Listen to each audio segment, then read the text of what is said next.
Sud Radio, ça va mieux en le disant. Jean Dorido. Bonjour Jean Dorido. Bonjour Jean-Marie, bonjour à tous. Docteur en psychologie, fondateur de l'application Zenfi. Jean, ça y est, les élections présidentielles sont passées, mais les Français vont bientôt être à nouveau rappelés aux urnes. Ce sera le 12 et le 19 juin prochain pour les législatives. On a choisi il y a quelques semaines, on va rechoisir dans quelques semaines. Parlons un petit peu de la psychologie des électeurs. Qu'est-ce qu'on en sait ? Alors écoutez, traditionnellement, il y a 3 sciences qui permettent de mieux comprendre les comportements électoraux. Il y a la sociologie, la psychologie évidemment et aussi l'économie. Alors la sociologie, c'est ce qui concerne ce qu'on appelle les votes de classe.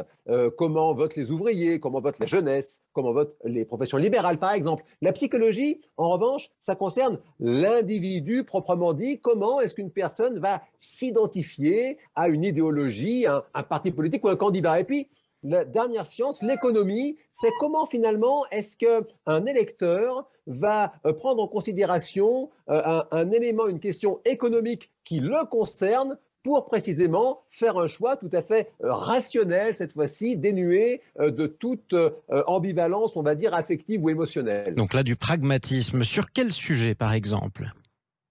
En fait, ce que l'on remarque depuis quelque temps, c'est que toutes ces sciences sont un peu mises à mal dans la mesure où il est de plus en plus difficile de prédire les comportements électoraux. Les spécialistes parlent de volatilité électorale. En fin de compte, on peut expliquer ce phénomène par le fait que la société devient de plus en plus individualiste et tout compte fait, la sociologie de jadis, les grands votes de classe, eh bien, ça disparaît au profit finalement de la psychologie de l'individu en réalité.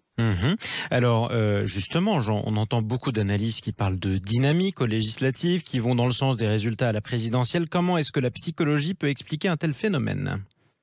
Alors, évidemment, il y a l'explication, pour le coup, tout à fait rationnelle. Oui. Quelqu'un a voté pour le candidat de son choix et la personne va agir en cohérence avec ce premier choix. Et puis, il y a une explication purement psychologique, cette fois, c'est ce qui s'appelle l'effet de gel. C'est Kurt Lewin, un psychologue américain, qui a théorisé ce principe. En réalité, nous avons tendance à adhérer à nos comportements malgré nous. C'est la personne qui attend le bus pour rentrer chez elle. Le bus ne vient pas. Il serait beaucoup plus logique de faire le trajet à pied. Mais finalement, elle s'est engagée à attendre le bus et ce serait une dépense gâchée d'avoir attendu si longtemps.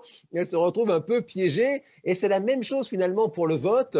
C'est complété par une autre analyse d'un autre psychologue qui s'appelait Monsieur Bem, qui explique que nous avons tendance à toujours rationaliser nos comportements passés, notamment quand ces comportements ont été faits de façon librement consentie. Alors, pour être clair, sur les élections, quelqu'un qui aurait voté, par exemple, pour faire barrage à Emmanuel Macron ou à Marine Le Pen, ou alors quelqu'un qui aurait fait le vote utile, précisément à gauche pour Jean-Luc Mélenchon, eh bien, même si cette personne n'a pas forcément voté pour son identité politique profonde, elle peut être amenée finalement, à l'occasion des législatives, eh bien, d'être malgré elle finalement conduite à voter précisément pour la même couleur, la même tendance que lors des présidentielles. Donc si on a voté d'une manière nouvelle à la présidentielle, on a de bonnes chances de voter de la même manière aux législatives, d'accord Jean ?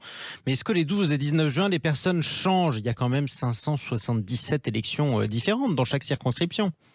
Alors, vous avez tout à fait raison, Jean-Marie. Vous mettez le doigt dessus. Ça va être finalement tout l'enjeu en termes de communication. Pour rester dans la psychologie, les candidats aux législatives qui ont envie de bénéficier de cet effet de gel, de cette psychologie de l'engagement, ont tout intérêt finalement à s'associer de façon très très claire aux candidats finalement qu'ils supportent ou qu'ils s'engagent à supporter plus tard au Parlement, alors qu'à l'inverse, ceux qui finalement aimeraient ne pas trop pâtir d'un mauvais score aux élections présidentielles ont intérêt à mettre en avant leur propre personne de futurs députés. Effectivement, merci beaucoup Jean Dorido.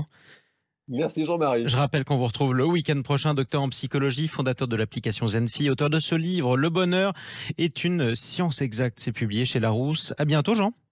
À bientôt Jean-Marie.